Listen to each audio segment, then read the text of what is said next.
భగవద్గీతలో కర్మణ్యేవాధికారస్య అంటారు. కర్మ చెయ్యి, ఫలితం ఆశించకు, దానంతట అదే వస్తుంది అని దాని అర్థం.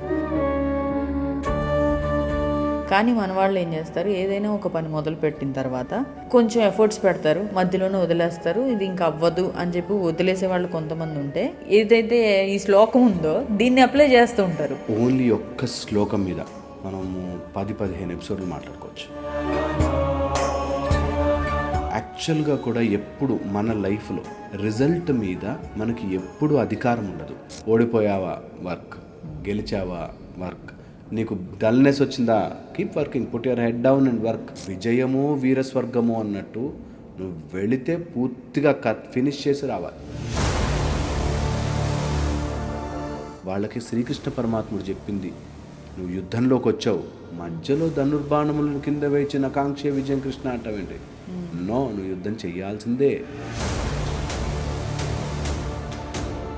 ఎవరో మన లైఫ్కి పర్పస్ ఏంటి సార్ అన్నారు. నేను చాలా చాలా ఇంపార్టెంట్గా చెప్తాను ఈ మాట. లైఫ్ పర్పస్ తెలుసా? నీ ప్రతి క్షణాన్ని నువ్వు అవేర్నెస్లో తెచ్చుకుని బతకడం.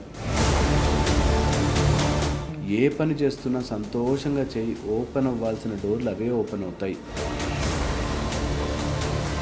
కొంతమంది ఏంటంటే పని చేయలేనందుకు గిల్ట్ ఫీల్ అవుతుంటారు. అట్ ద సేమ్ టైం వాళ్ళకి ఆ ఎనర్జీ సపోర్ట్ చేయదు. అబ్సల్యూట్లీ. ఫస్ట్ వచ్చేసి ట్రై చేస్తారు. నేను చెప్పినట్టుగా టాలెంట్ అండ్ ఎక్స్పెక్ట్